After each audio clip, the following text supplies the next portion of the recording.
meditation, keto diet, astrology, tapping, psychic, kombucha teas, join a skeptic, and an optimist. Once a month to test the latest in alternative living fads and fashions. Find out what they are about, what works for us, and well, what doesn't. With your resident skeptic, Paige Muller, and your resident optimist, Jessica Bash. Welcome to Testing the Alternative.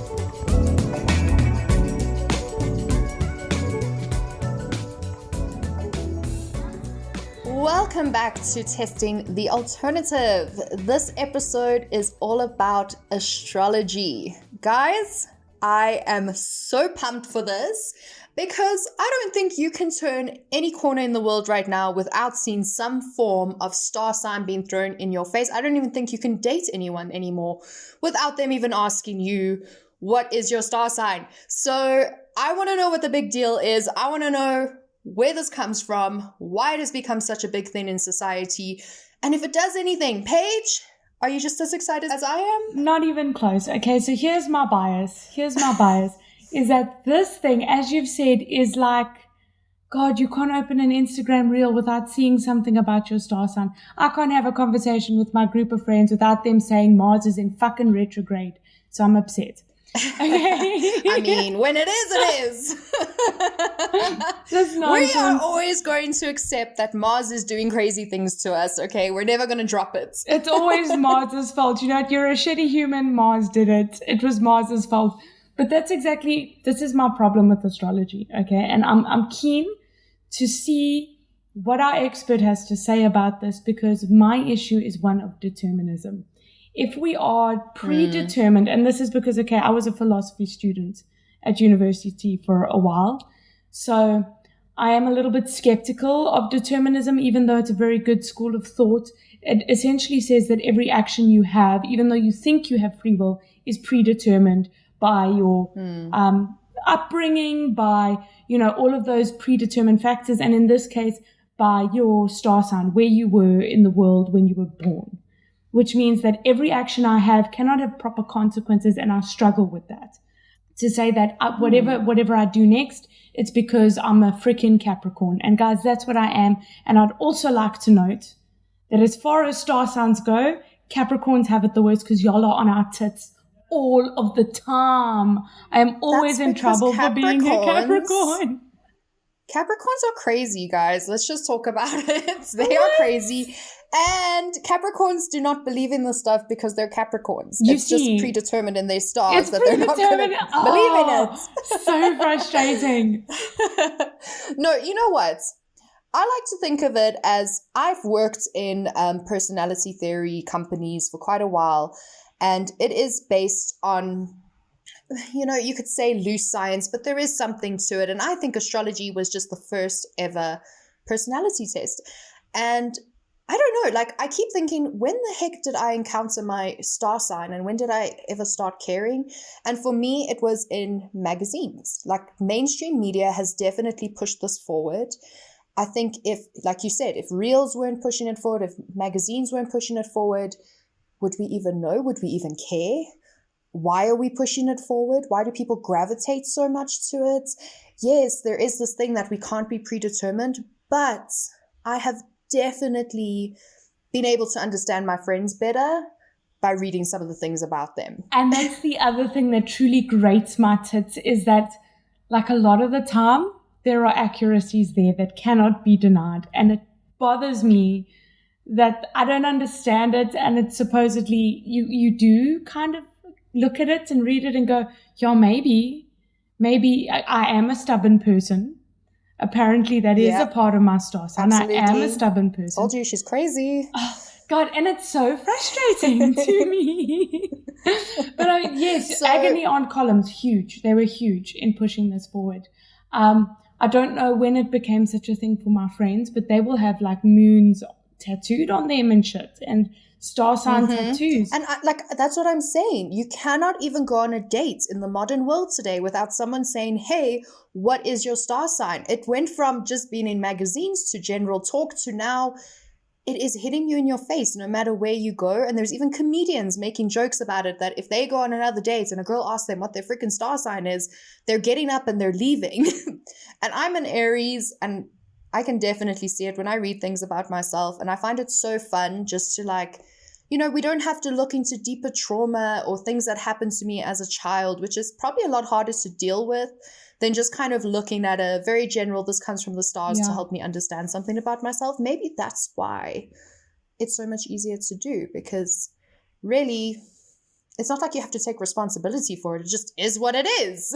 Yeah, exactly. That's it. You're putting responsibility on the universe. You're putting it on the cosmos. You're putting it on the stars. So get that, maybe some form of escapism, like the way I love trash TV, even though I'm a very serious person, you know, give me an episode of, I don't know, Indian Matchmaker. I'm there for it. Which loves astrology in it. It's true. It does. And it's crazy to me. But maybe it is just a form of light escapism, or maybe there's something to it, because if I think about, you know, the cosmos and the way things actually do work, if you're thinking about the tides, for instance, the tides are affected by the moon. There's no disputing it. It's science. It's how it works. The tide comes in, the tide goes out. And we're made up of water. I don't know. So maybe there is something to it. We will research this post. But Jess and I are doing something interesting in this experience, in that we're talking about astrology therapy. So we're not just getting our charts outlined. Jess, tell me more about what is this astrology therapy situation? Yes. So, right. Now, if you look up anything on astrology, you can actually do most of this online, which, I don't know. I don't think you can just go online and get what you need from it. So there are astrology readers out there, and you can go get your charts, and then they can give you insight into yourself.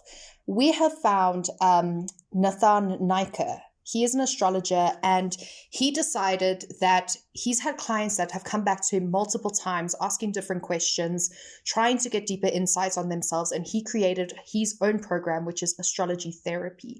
So he uses your charts, which is, you know, it's your when you were born and where you were born. So he uses that as a tool to then help you answer certain questions and get insights about yourself. And the idea is that it is an ongoing process. Because, I mean, obviously in one session, you can only get so much done. You haven't really built a relationship with the person. You're kind of just trying to get to know who they are. Whereas if you have multiple sessions, then you can actually really give them something to work with. So we will be having 2 sessions with him, 1 session to discuss a little bit of a problem that both Paige and I are going to bring forward. We're both going through this experiment this time, which is the first episode we're doing this with. Really to see if, you know, if I love it, but Paige doesn't. I was going to do it, but Jessica really wanted to do it too. I need to know. She was like, I need to know. I'm doing it as I was like, okay, honey, I know this means something to you. I want to know. Come through. I think, like we said, it's so big in the media. I keep seeing things thrown into my face. That this is the one I really want to try and see. Is there something to it, or is this just something on Instagram that people just like to engage with, and it's really cool, funny content, and why not?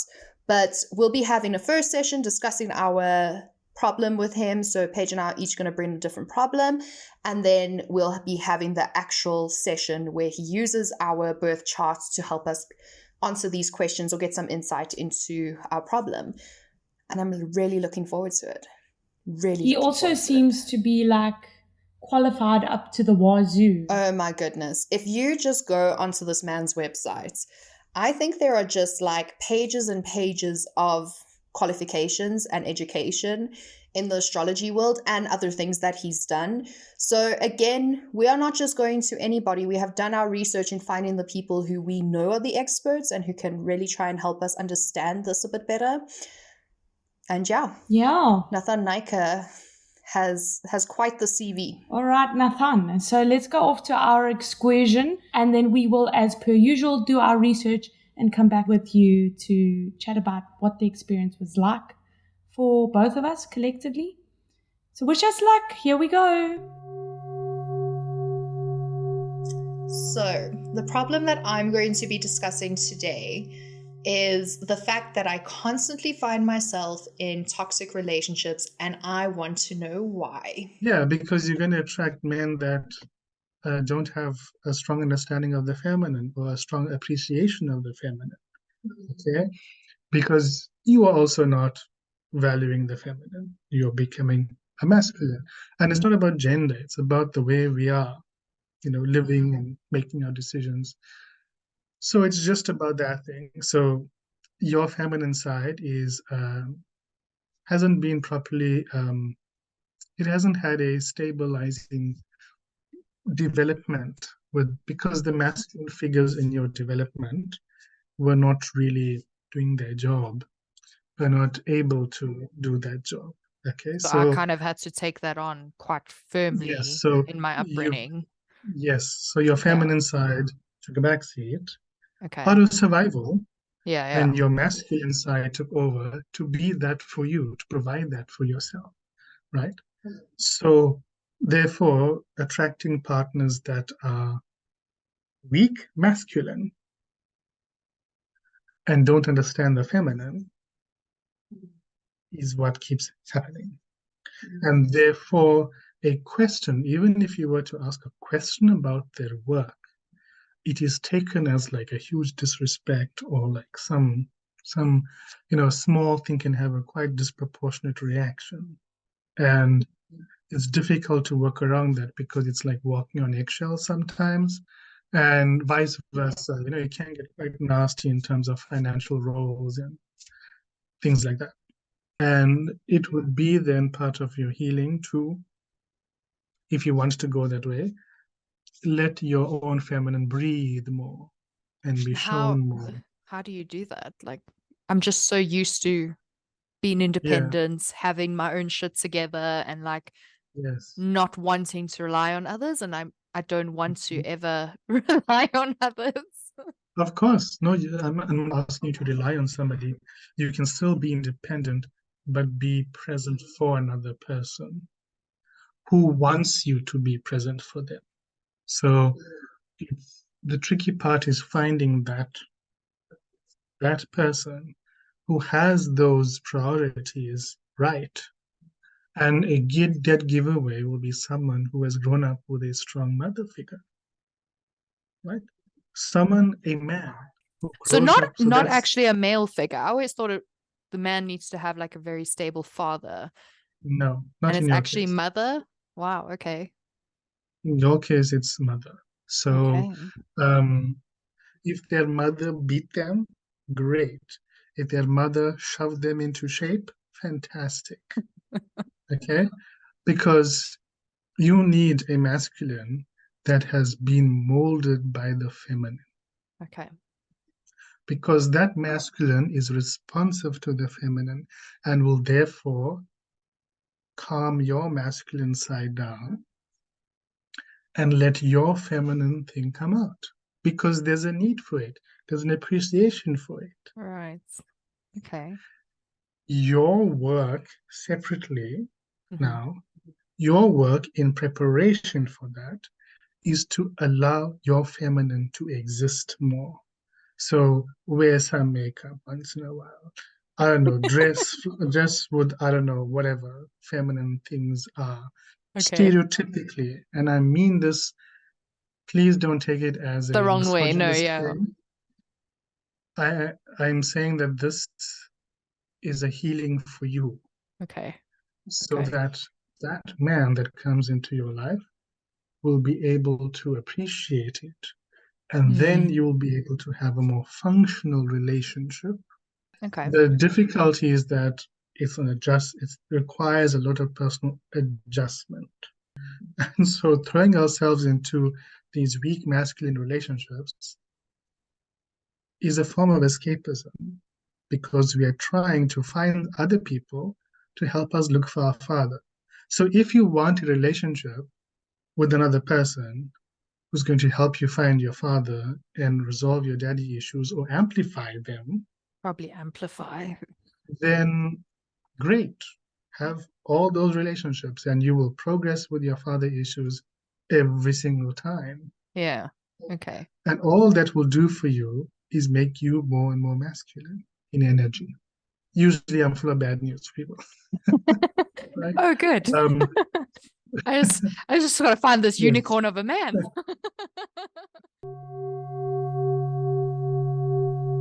So I came to Nathan with a very complicated question. I actually wasn't really sure how to phrase it, and I seemed to just waffle on and on and on. But to be succinct about it, I've recently moved to Ireland. I've moved away from a job that I really enjoyed, and I'm just struggling to find my place in the world, bouncing between being lonely, feeling inadequate, all of these various things. And that's what I came to him with. The problem that I see is that when you're working, your subconscious is being anxious about your personal life. And when you're in your personal life, you're having anxiety about your working life. It's like this weird body-mind switch thing that happens. I don't know if you've experienced that, but for example, when I'm at home, I'm worrying about work. Yeah. When I'm at work, I'm concerned about home, vice versa. Now, so therefore, you can't really be happy in a corporate working environment because you would be extremely dissatisfied and also low in productivity if you're working at a 9 to 5 desk job. Also, you would be very unhappy if you were working a 9 to 5 housewife job. Well, damn. Right? That is why the best thing for you is a in between. Some kind of hybrid. Maybe I've got a shop in the community. Maybe it's linked to my home. Maybe it's a bit of this, a bit of that. Uh, the funny example that's coming to my mind is the old woman that lived in the shoe, who had so many children, she didn't know what to do. But that's not happening to you. I'm We're just not using that as having an a example. mountain of kids. I'm just saying that's the, a little bit of this, that wax on, wax off thing. You got to get more comfortable, but you got to define what you want to do with the personal side. Okay. Because you haven't defined what you want, what you can be happy with, Yeah. what you can be okay compromising to. Yeah. On your personal life, those questions, there's a disproportionate emphasis on your work. It's one of those years where I would say to somebody, the focus should be more on your emotional connections with people that are close to you, people that you love, people that support you, and you really have a need to feel that, whether it's coming from family or friends or workplace people, but everywhere, wherever you are very busy, that is where actually is the baseline need that I actually want to feel like I belong. I actually want to feel like I'm doing something useful with people and can build nurturing relationships both ways.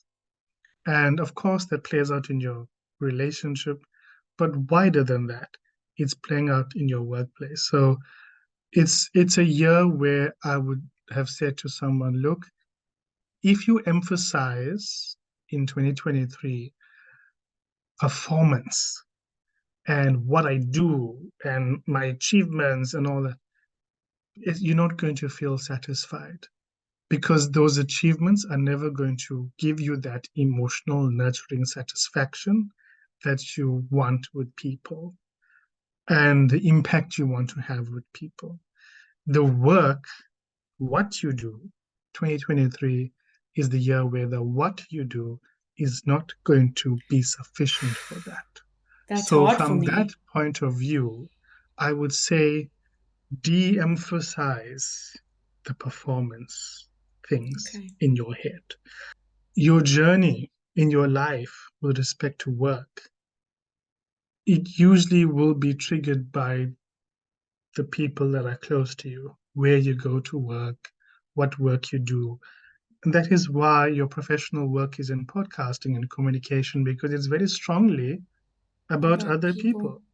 It's very strongly aware and responsive to what's going on with other people around you and your environment and in your idea space and things like that, whatever research work you're doing to inform that. But that's work. But the same responsiveness to other people in your personal life, which is actually the real thing that's happening. Your work stuff is sort of on the side right now. especially this year. Okay. So it's not about performance there. Actually, I wouldn't care about performance there if I were you at all.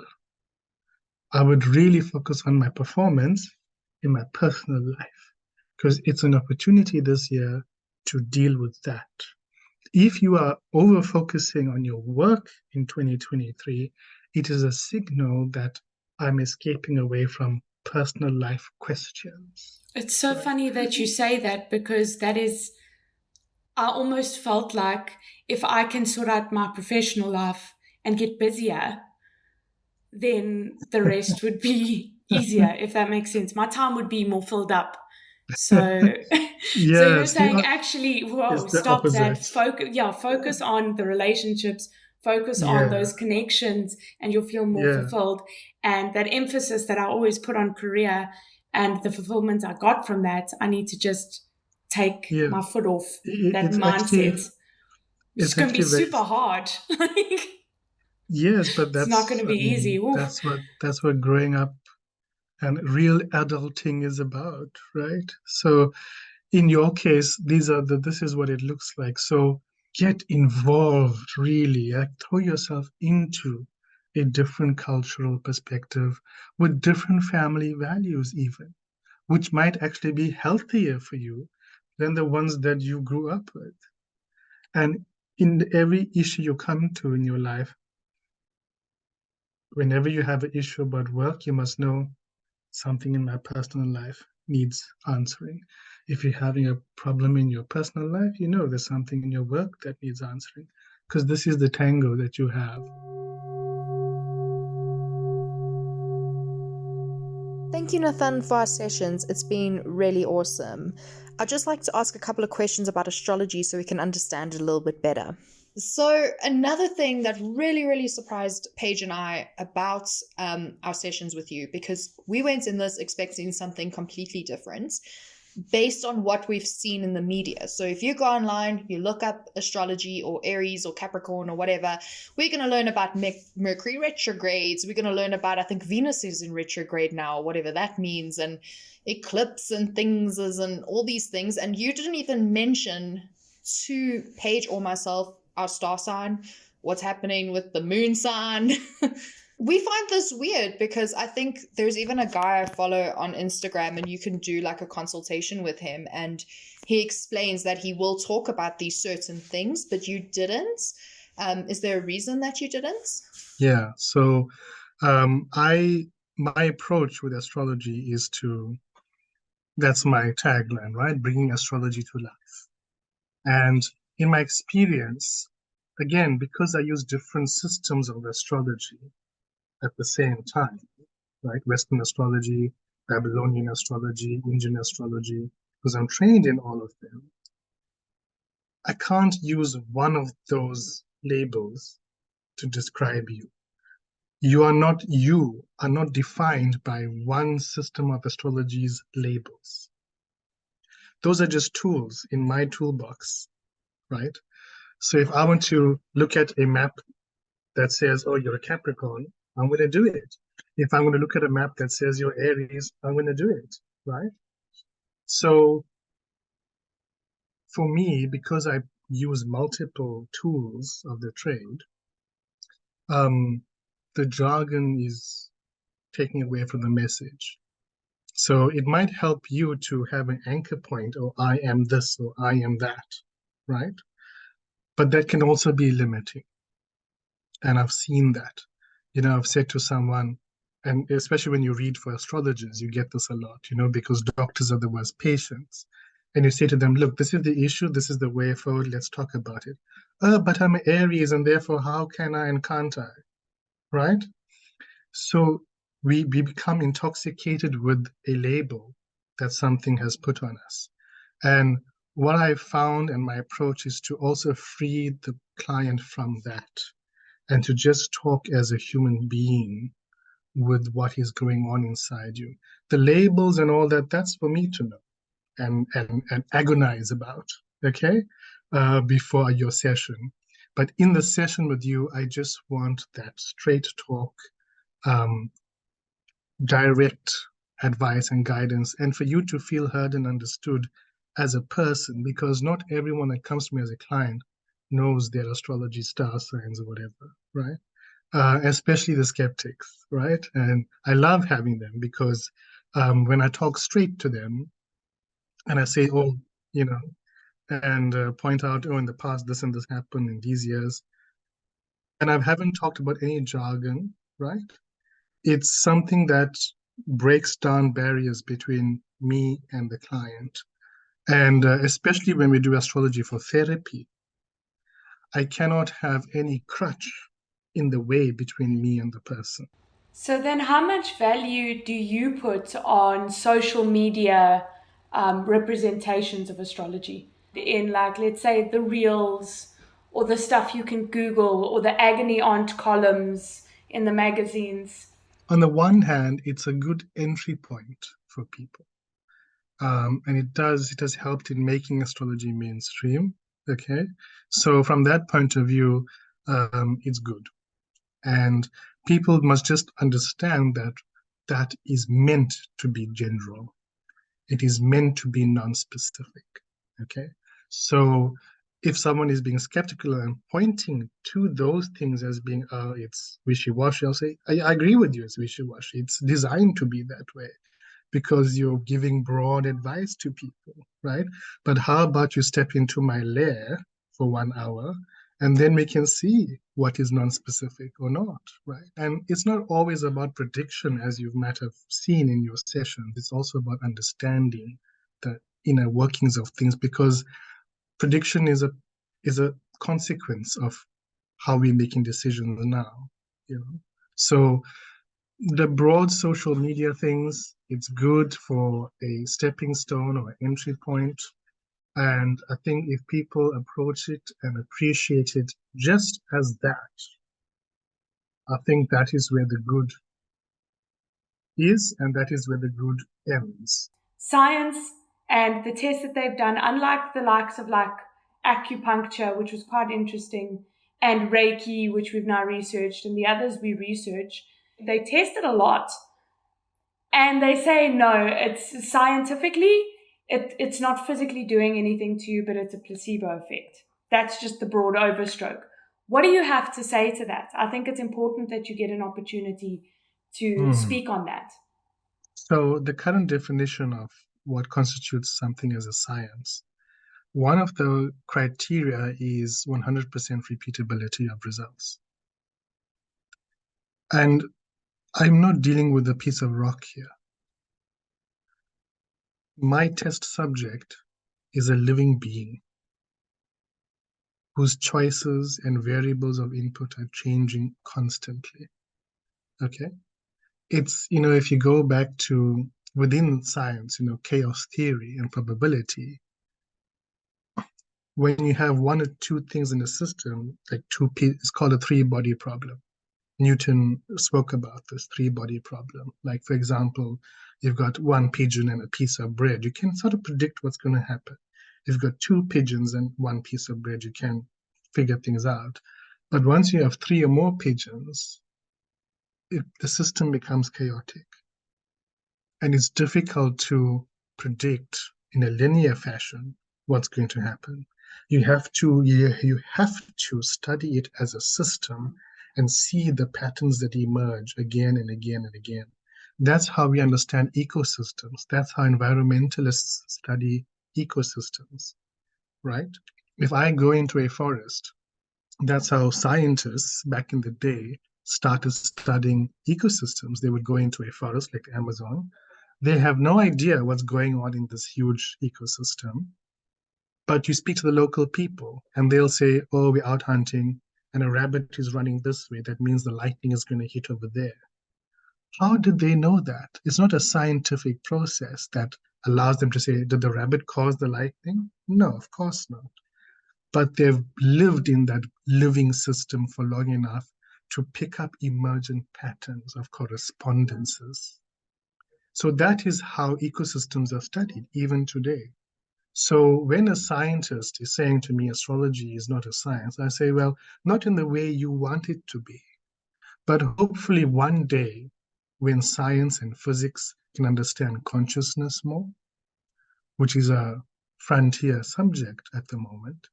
And we know with Heisenberg's uncertainty principle that when you look at something, it changes. So there's a lot there still that science needs to learn about the human being and how we work.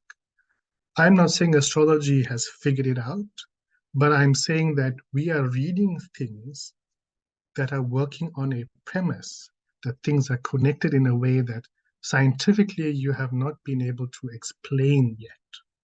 So hold off your judgments about it until you are able to explain it. Let's rather do that and agree to disagree for now. So I will agree.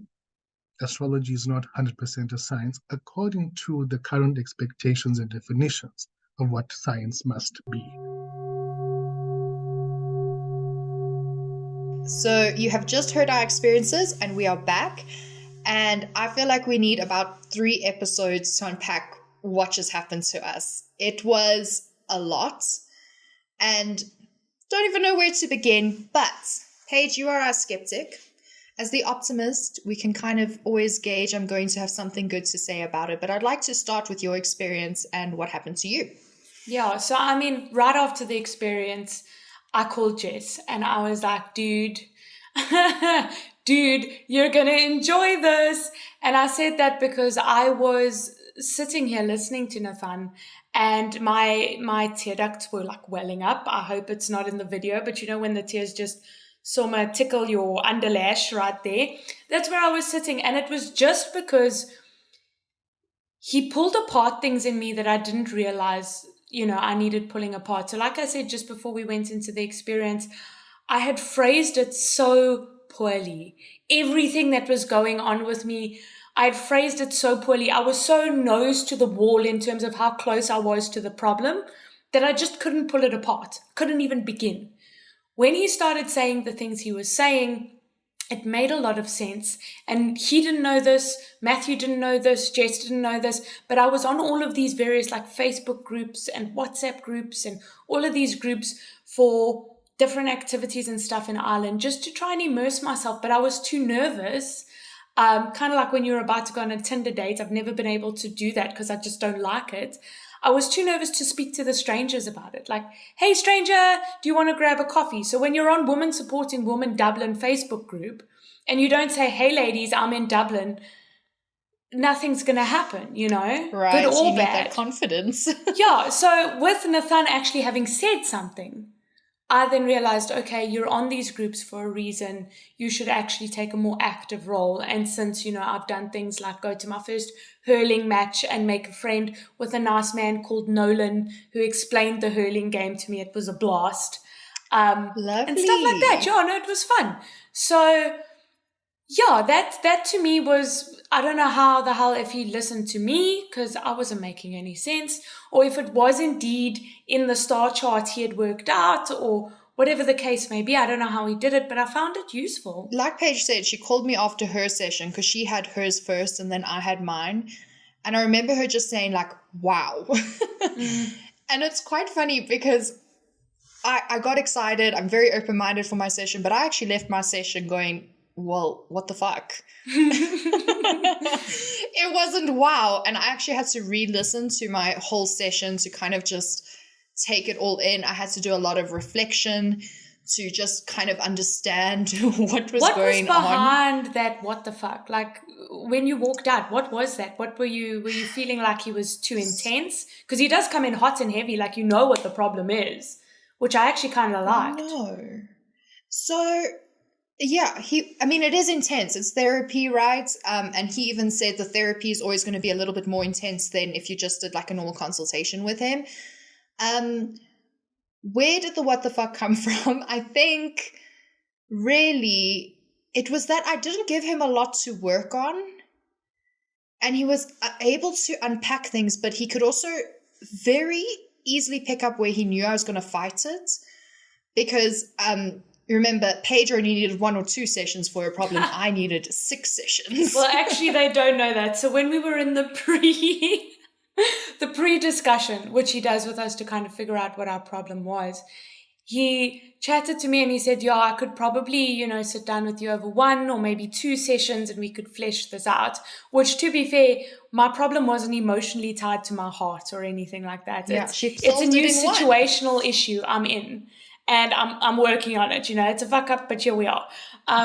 Jess, on the other hand, and I laughed so hard in the minute that it happened, because she said something around, I've had a bad dating life, and I started to giggle, right? And then he goes, yeah, it's been tough. I think we're going to need about 5 to 6 sessions, and I died. That was the funniest moment of my day. He knew.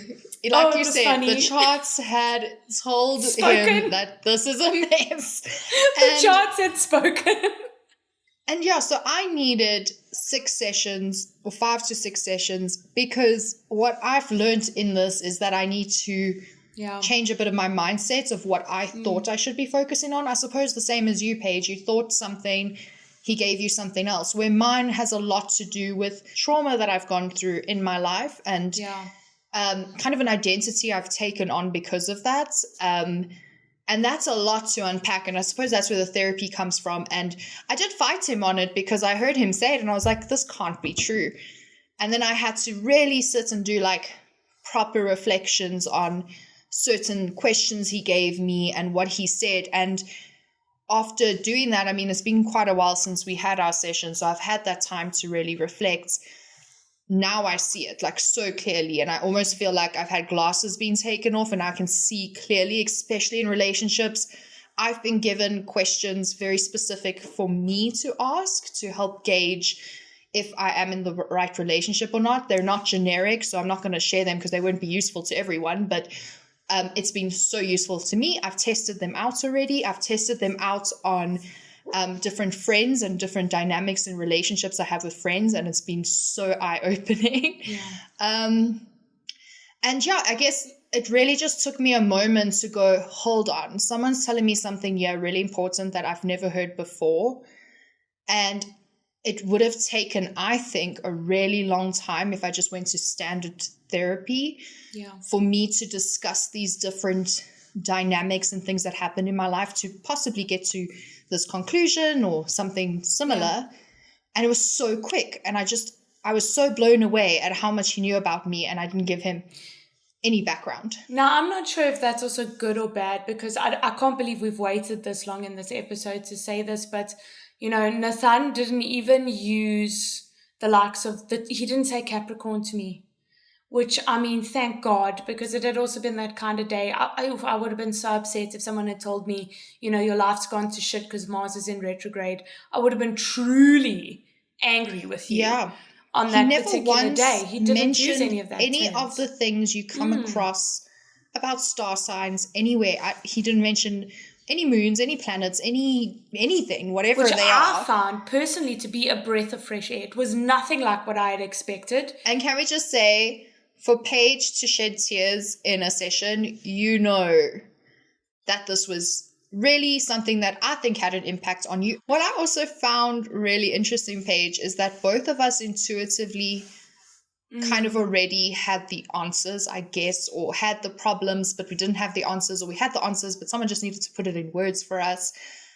You said that you'd already joined all these groups you knew it would be good for you. I've made so many jokes about what turns out to be truth of what I need to pursue in my relationships, and I've always joked about it. And it's amazing that, we don't really know the science behind this. We don't actually know what it is, the charts or him, or I don't know. It's just so fascinating that we've gone through this and we kind of were already thinking of these things before. And honestly, I'm going to tell you, I'm coming out of this experience fully confused. That's where I'm going with. I'm going with confused, not about myself, because I honestly feel like the advice I was given was valuable, and valuable advice shall not be shunned in my life. Simple soccer. Easy days. But science is perfectly clear on this point. Unlike the likes of the other shows we did, unlike Reiki, where we said, okay, people are doing this, but there hasn't been a lot of scientific study. There has been an ass ton of scientific study into astrology, and the answer is no. Yeah. Simple. But my answer is all yes. Of them. No. But, okay, so according to the scientific findings, which is why I say I'm now just confused because I got something. Right? But that's why I valuable out said of their it. answer is no, but my answer is yes. But hold on, their sense can be made. Sense can always be made. Wait. So scientific findings say that there are 4 forces of nature that can act upon us. And those forces are gravity, electromagnetism, and a strong nuclear force or a weak nuclear force. But all of these forces lose effect the further away you are from the body of the force. So, for instance, like a rock can fall on your head and it's being acted upon by gravity on our planet that's created by the Earth itself. But if you take that rock away from the source of the gravity, it no longer falls in the same way. Simple soccer. And the further you get away from these things, the less they're able to act upon you. So while some planetary bodies have their own forces that can act, because we're so far away from it, it's really not acting upon us like that. Then obviously Dr. Nathan also spoke about, some of the different chaos theory and all of that jazz. That makes sense. Science requires the ability to replicate an experiment and get similar results. This much is true. So it may be that it's not possible to replicate because humans are just too varied. Yeah. I don't know. I can agree. I liked his explanation of that. We are going to post it. So just interesting. Keep an eye out for that. Listen, I'm not even going to sit here and try and defend this against science because I've also done the research. Yeah. The studies say no. That's what you gotta know. There's nothing that says this works. Like Paige said, the science was kinder to Reiki than it was to this. The science was not pretty, let me tell you. Go research it. If you've got that hippy-dippy friend that's on your ass and just believes all of it, just say, listen, my guy, check any of this. Doesn't make sense. Of them. But, and this is why we do the experience, right? That's why we're not just basing it on the research, because that's just kind of what's happened before. And that's why we wanted to do this podcast, is to really see, well, would it have done anything for us? And science says no. It seems to. Jessica says yes. And there's something to that too. Okay, so the question of can horoscopes make people feel better? Yeah. The answer to that is yes. Mm-hmm. And similarly, it's one of those placebo effect things where it's actively giving you something that feels as though it's helping or it's healing in a way.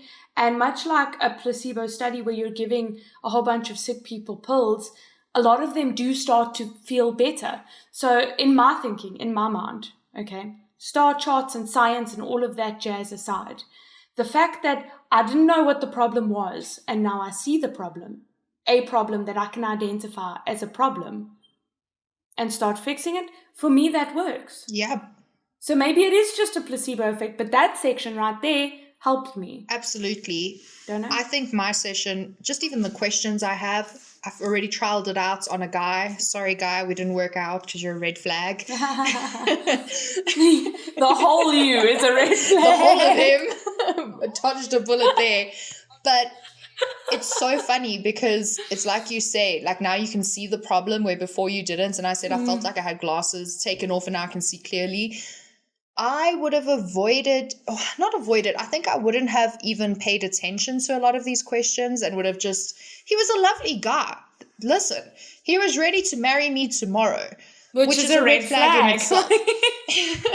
But if I didn't have like certain questions, I didn't know what the problem was and what I should be looking out for, who knows? Yeah. I may have been, third toxic relationship down the line, 2 years later going, what the hell just happened? Good save time. So it was really amazing at just showing, like you said, what is the problem? What can you do? I think it was very solution oriented, which was amazing for me because I love like practical, okay, great. What do I do now? Yeah.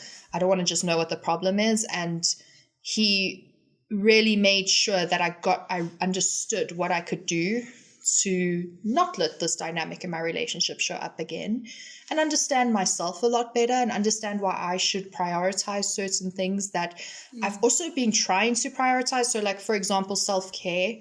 I've been trying so much to prioritize that, but I fail at it all the time. I always think there's something more important to do. Like, what do you mean? I should sit here and meditate. So I've got an email to read, you know? So I'd been battling with this myself of, do I do it? Don't I? I know self-care is important, but there's so many other things to do. And now having that new lens, I take my self-care now a little bit more seriously, and I understand exactly why it's important. And it's not just because I want to make myself feel good. There's a deeper importance to it, and that has made it easier for me to go on that journey, I guess. And I think, I mean, hats off to Nathan. He knew my views on astrology going in were not positive either, to be fair. And he kind of met me there and handled me like that. But I also think that, you know, every time we do one of these experiences, you or I, we try and strip ourselves completely of as much of that as we can. We obviously still carry our bias around. And I brought my bias in, but he met me there. I do think for anyone trying this experience, you need to try and just check it at the door. If it is only a placebo effect, the only way it's going to work is if you give some faith to it. So you're going to have to give some faith to it for it to actually do anything. If it is anything else that's going on in the universe and the stars that we just haven't figured out, well, you're not going to lose anything by trying it. So what the hell? Keep an open mind going in. Exactly. Yeah. Open mind and trust in the journey of what it is, right? Yeah. You might not get it in the session, but maybe when you reflect on what he said, something will come from it. Who knows? Yeah, I think so. And, this is my favorite part, guys. So, as we have established in this recording, my relationships have been, you know, quite turbulent. Throughout the whole recording. Throughout it all.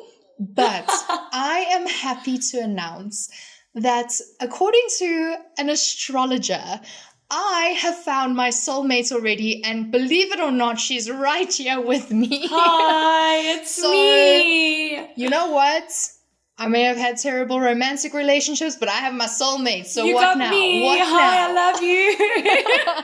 It's very strange, you know, how souls at a soul level, we help each other, we connect to each other. It's very interesting. So the basis of your friendship, for me, is a very deep thing when I consider it like that, because it's not something superficial at all. You know, these are soulmates that have come as friends. You know, I just laughed because, I mean, it makes sense. We're so different. Sometimes I wonder how we even get on, but then it's like, well, we're soulmates, so hello. Has to be. The stars said so. The charts decided. And I love Crazy it. Ass. Not everyone has found their Crazy ass. soulmates, but I can say I have. So, sorry, romantic relationships. It's been a bit of a roller coaster for both of us going in and coming out of this experience. It wasn't at all what we thought, but hey, give it a go. You can check out Nathan. We'll put his details in the link below. Also, check out our previous episodes. We have done Reiki already, and we plan to do tons more. We release once a month on the first week of every month, so please check out our channel. You can find us on YouTube, Spotify, Apple Podcasts, or really anywhere you get your podcasts. We're also available on Instagram, so pop us a message, what you want us to try. We're so keen to hear from you. Or you can email us at testingthealternativepodcast@gmail.com. And if you have tried astrology and you'd like to share some of your experiences, please let us know. We'd love to hear about it and how it was different to our experience. We'll catch you in the next episode. Thanks for tuning in. Bye.